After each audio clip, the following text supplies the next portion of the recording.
I broke up with my therapist. If you ever want to getting brand deals, you don't. You gonna put me how that color. Multiple choice. If you follow, and I know. Okay. 45 hours a week is the time that an average individual spends on their phone.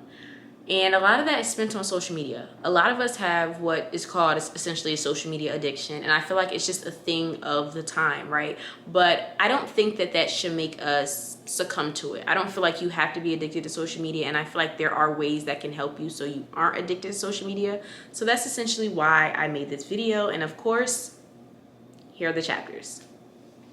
So first, I think one of the things that definitely can help you from not being addicted is having a schedule. I feel like a schedule is imperative. I talk about it on multiple videos, but it's because a lot of times we use social media in just like a gap space or just a gap thought, honestly and truly. Like I use social media when I'm just on my phone and I'm just like, or even before I get on my phone and I'm just like, oh, what am I about to eat for breakfast, or what am I about to eat for lunch? And then I just go on my phone. I'm like, oh yeah, you get what I'm saying? Because I don't know what I'm about to do. Oh, what am I about to do after I leave work? Oh, what am I about to, during those gap spaces of your brain going into wander, a lot of times it's easy for us to just use that time period to use our phone because we don't know exactly what we're supposed to do. So we want to fill that time doing something. A lot of times people think of, oh, I'm just lazy, I want to be on my phone, or I'm just this, I want to be on my phone. No, you actually want something to do. It's just you don't know what to do, so you use your phone. So I definitely think having a schedule is very imperative so you know what you're supposed to do at certain time periods. And then I feel like it also keeps you accountable. Like, hey, you said you were supposed to do so-and-so at so-and-so time, but you didn't because you were on your phone. You said you were supposed to do that at so-and-so time, but you didn't because you were on your phone. I feel like a lot of times we don't even realize how much stuff we could have done or we should have done because of being on our phones, simply because we don't have a schedule and we just made a list of it or just was accountable of the things that we should be doing during that time period. Cues and awareness. So one thing you have to do is be aware of how many times you're on your phone and how long you're on your phone. Now, I definitely recommend to go into your settings and look at your screen time, because a lot of people would be like, oh, I use my phone this much. And then you also can see what apps you use your phone the most.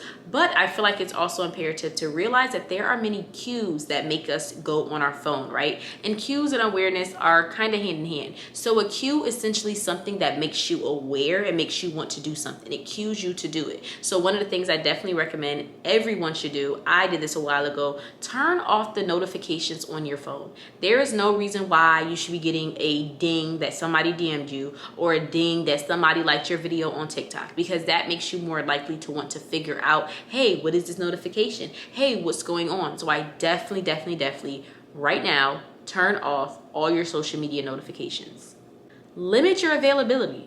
A lot of times we're on our phone because it's so accessible and so available. So one of the things I recommend, especially when it comes to morning and night, because those are one of the times that I know it definitely gets me. If you're anything like me, as soon as you hear your alarm, you stop your alarm, you go on your phone for a little bit, and then a little bit turns into 30-40 minutes, and then you find yourself rushing, or you find yourself just starting the day using your phone. I definitely recommend, if you can, to put your phone in another room. And I know some people are like, well, how am I supposed to wake up?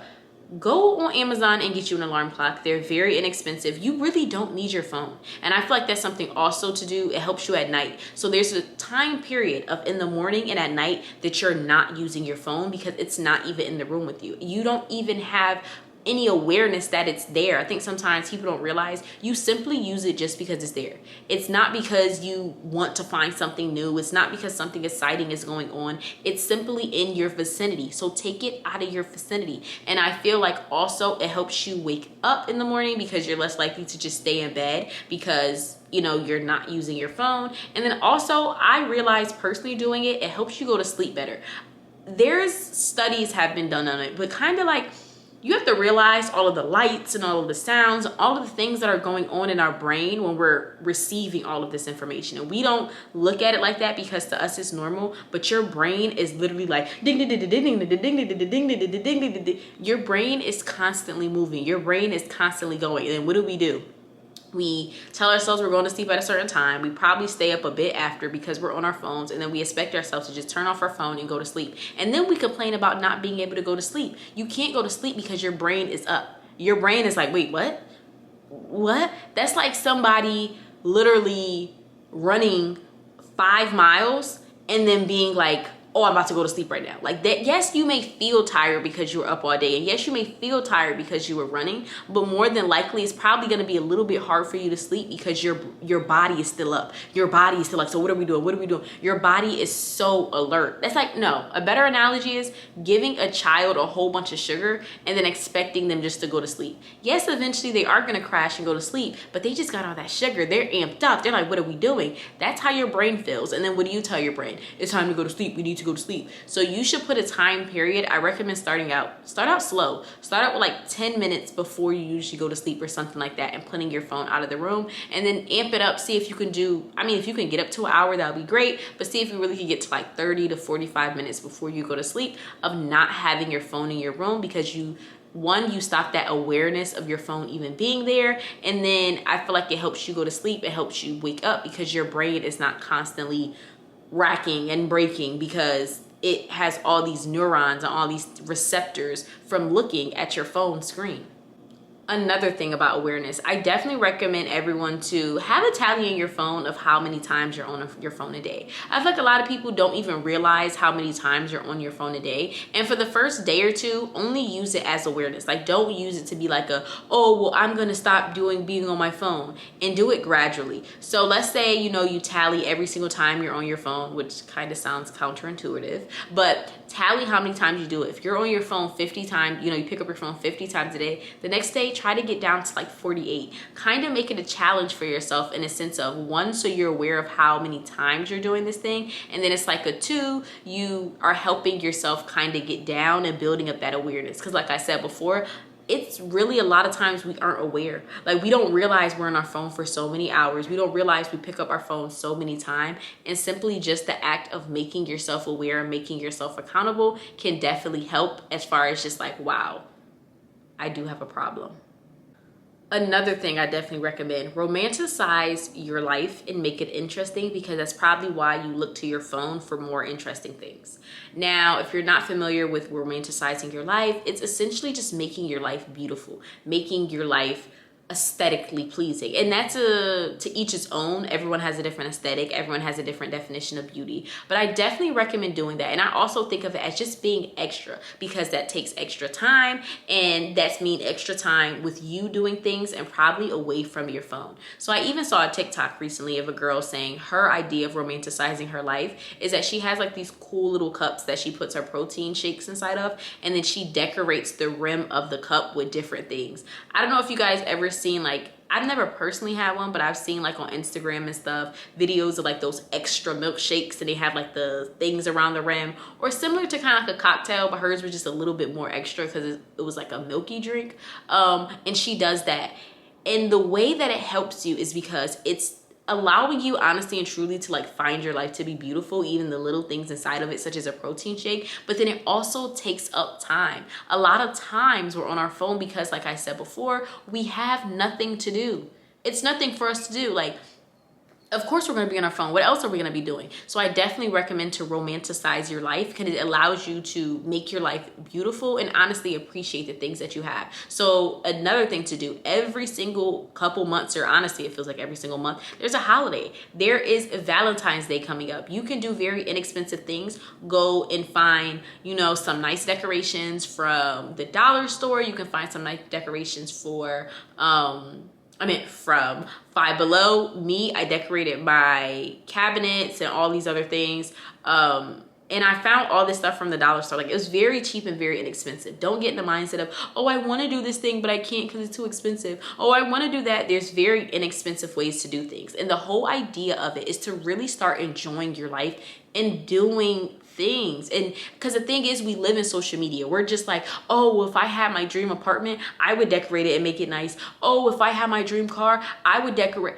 Do it now. Like, don't wait until you may or may not get those things. But then also, the time that it takes you makes you actually enjoy your life, and you actually enjoy doing those things. And then also just building out things for you to experience life. Start doing hobbies, start going to group events, start doing things. I feel like when you become an adult, it becomes a thing of just work. Your life becomes work. Your first question people ask you is, what do you do? It's not, who are you? What do you like? What makes you happy? It's really, what do you do? And so we devote all of our life to work and all these other things. And we feel like that's who we are, our jobs.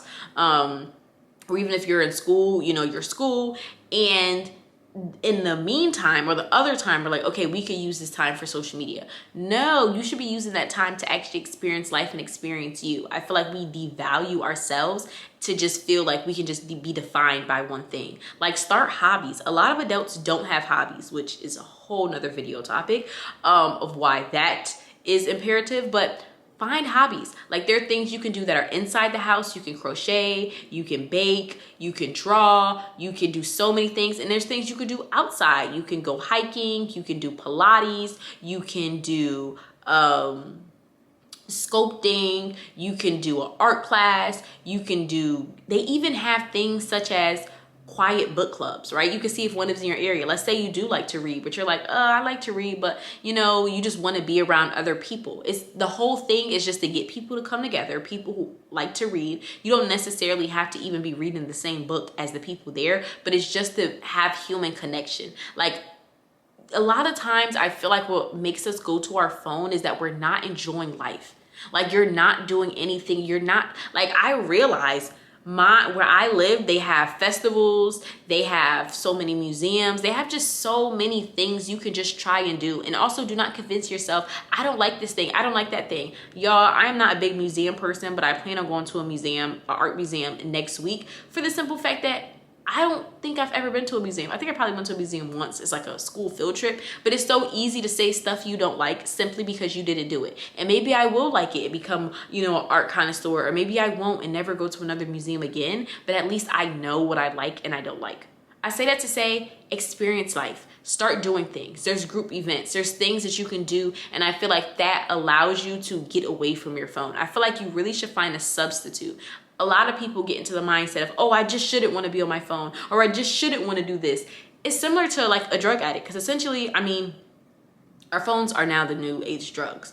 I say that to say, trying to get a drug addict off, they often tell them, hey, what else can you use during that time period? Hey, what else can you do? Like, if you're addicted to something, it's not about telling yourself or trying to convince yourself to, oh, I just have to stop this thing, or I just shouldn't want to do this thing, or I shouldn't do that thing. No, let's actually try to figure out something to substitute, something to put in there. It's not like you have to have a boring life. And I feel like that's what a lot of people think. That's why they go to their phone. So they're like, what else am I supposed to do? That's the whole point. You have the ability to find out what you can do.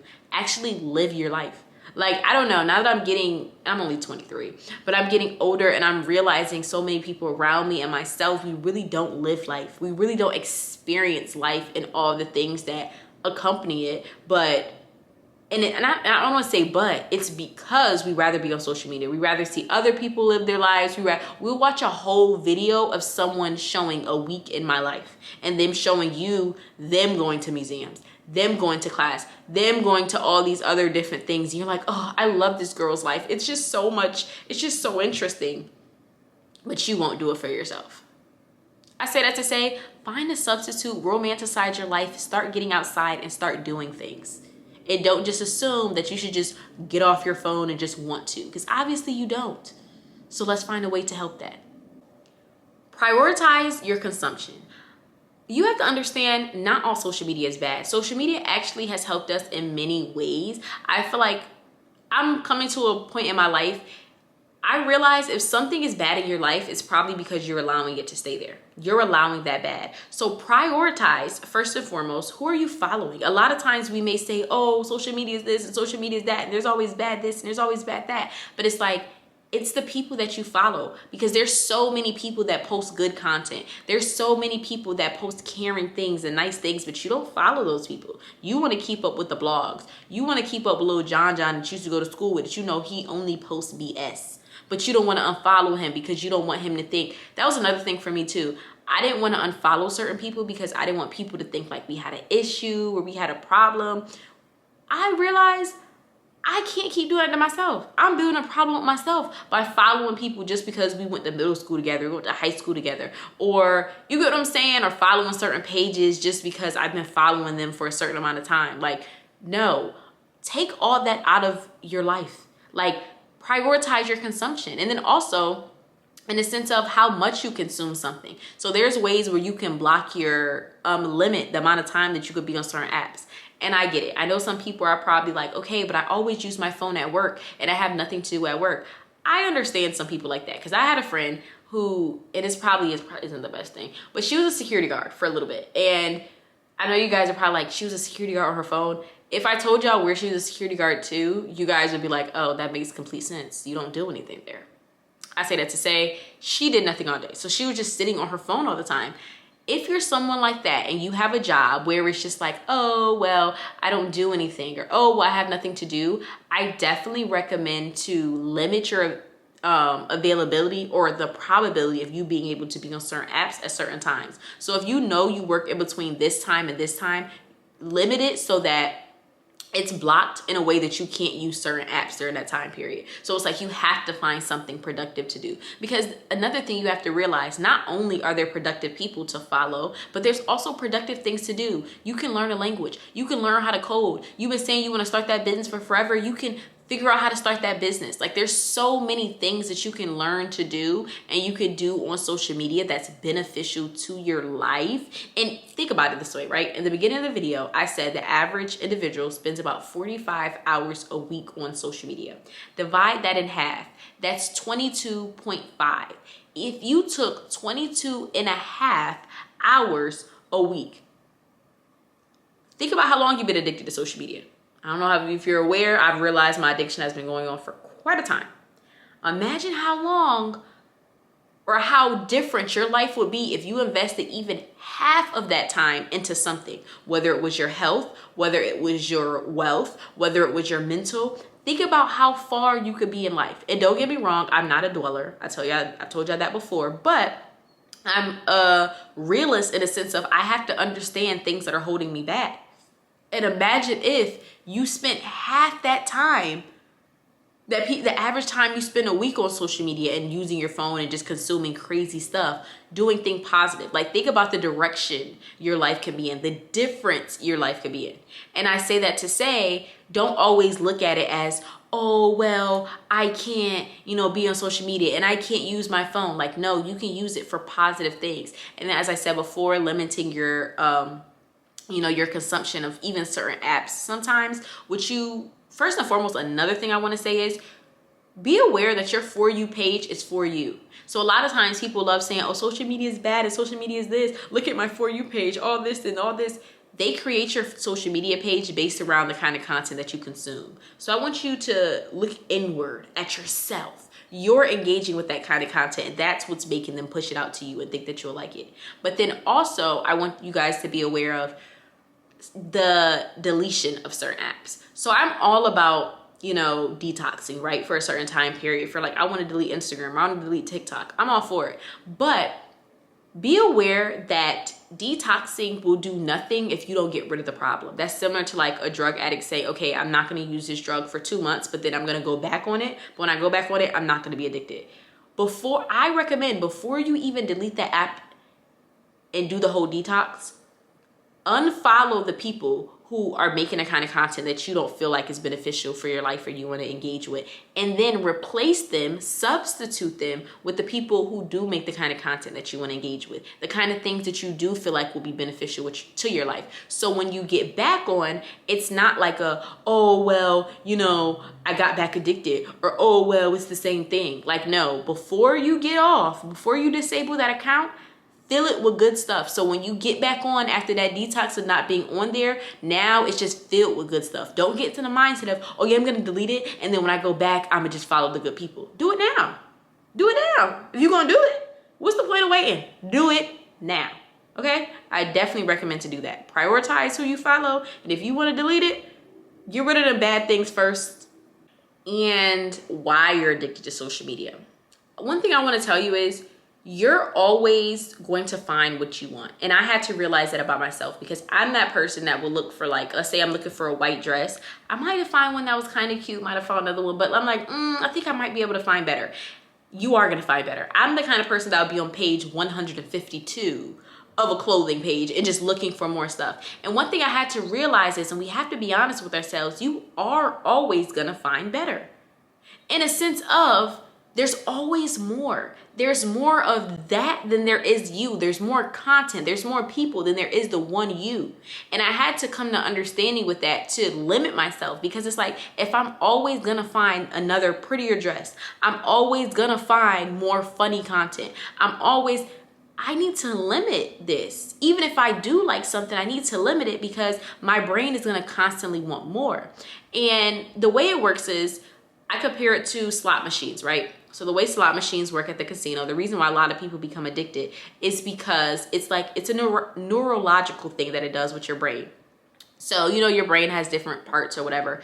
Basically, what it does is it activates the reward system in your brain without getting the reward. So the near miss, even though someone could pull a slot and not make any money and lose, the near miss, but you almost won, because the near miss of winning, the near miss of winning. So you missed the win, it still activates the reward center in your brain as if you won.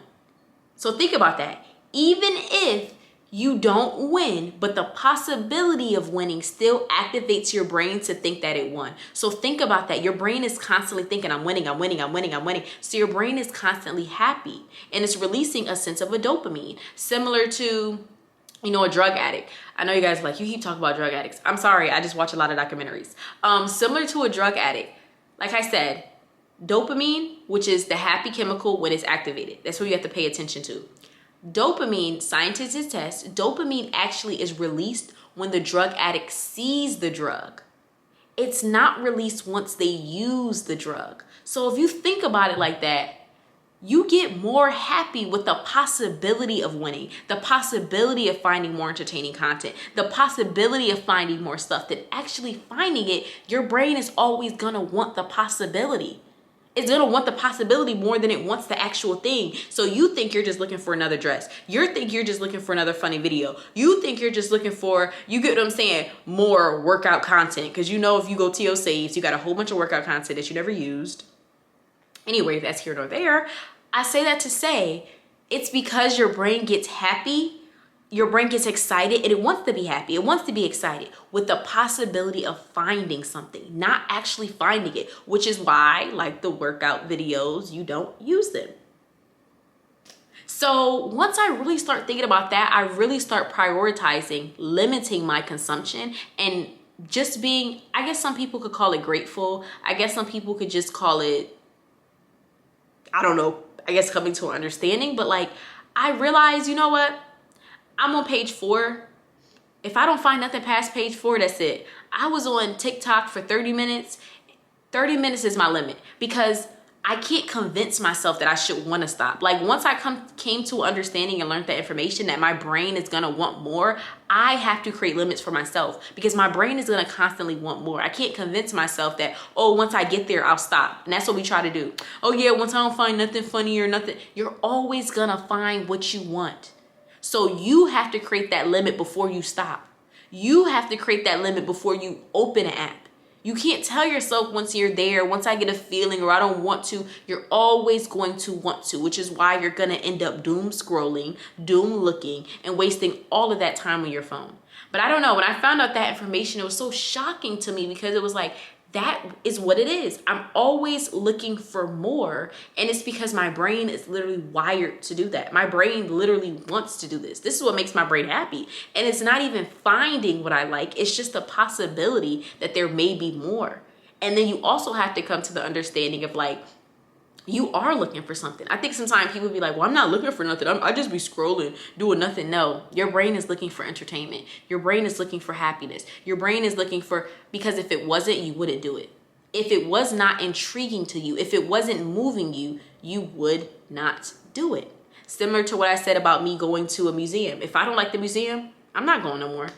why would I keep going to a museum and I don't like it? That's like me going to a museum every single day. And then people being like, oh, what do you like about the museum? I don't know. I just be going there. But you know there's other stuff you could be doing, right? Yeah, I know, but I'll just go to the museum. That's literally what you're telling yourself when you're like, well, I'm not looking for nothing. Your brain is. And your brain is giving you a reward response constantly, activating that part of your brain that gives the reward response, even though there is no real reward, just time wasted. And as I said in a previous video, it's not struggling, it's just redirection. Like I said, your brain wants to be happy. Your brain just wants to be calm, cool, collective, happy. Like that's just how I would describe how your brain wants to be. So another thing you have to realize too is sometimes you feel like you're struggling with something, and I mentioned this on a previous video, is simply because it's different. It's just redirection. It's not that you're struggling to not be on social media or you're struggling to, you can describe it like that. I mean, you could look at it like that, but I don't even like saying that particularly, that I'm struggling with something. It's just redirection. Your brain just isn't used to it. Similar to, you know, people who 30 years ago, you know, they weren't using social media. They weren't, and it wasn't a struggle for them to not be on social media, if that makes any sense, because that's just not the direction that their life, their brain was going in. So for us, it may seem like a struggle because you're like, oh, it's hard for me to get off, or it's hard for me to stop being on social media. It's not necessarily hard, it's just a redirection. Your brain just has to get used to it. Similar to now that you use social media so much, that's what your brain is used to. So that is what makes it happy. And you just have to get your brain happy doing other things. So do not look at it as struggling if you're trying to stop. Look at it as redirection. And one of the final things I want to leave you guys with is, and I had to realize this, what direction is your life going in? And I know some people are like, well, this became like a bit deeper than I thought. Because I realized, like I said before, 45 hours a week, average person, split that in two, that's 22 and a half hours a week. That you could be doing something else, that your life, and one thing you have to realize is your life is always going in a direction. Whether you realize it or not, your life is constantly going in a direction. And I realize with all the time I spent on social media, my life is going in a direction that I don't want it to. And that's why a lot of times, especially during the new year, we make these big goals and these things and we're like, it's gonna be better than last year, and I'm gonna do this and I'm gonna do that. And it's because we feel like we're longing for something, right? We wish we could do this, we want to do that. And I realized I could have done a lot of these things. It's just my life was going in a different direction. And my life was going in a different direction because of my overconsumption of social media. So I say that to say you have to become aware of like when you're on social media, as far as, of course, what are you consuming? What are you doing? And how long you're on there, because that's a dictator that shows you the direction where your life is going. And that's why I said before, we struggle with things and we feel like it's not enough time in a day. And I wish I can do this and I wish I could do that. But it's like, what if I told you you have 45 more hours a week? You'll be like, wait, what? You know how much stuff I could do with 45 hours? You don't. And I don't know, I feel like that's just something I wanted to leave you guys off with. Like, your life is always going in a direction, but especially when it comes to social media, due to a lot of us our overconsumption of it, realize that that's the direction your life is going in. The people that you follow, the people that you are engaging with, the videos that you are watching, that's the direction that your life is going in. And you're essentially giving a part of your life to them. And once I realized that, I was like, wow, I give more time to other people, whether it's a job, whether it's social media, all these things. And I could be romanticizing my life and I could be doing hobbies and I could be doing all these things, but I'd rather give it to my phone. And that was crazy to think about.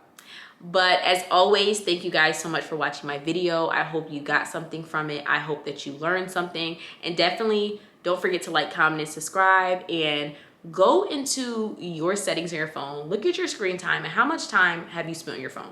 Do you average time you spend on your phone? And if you're comfortable enough, you can comment it below, because I just want everyone to see it's normal. For me, I'm not gonna lie, I just checked mine. I think mine is like six hours and something. It actually did go down. It did go down.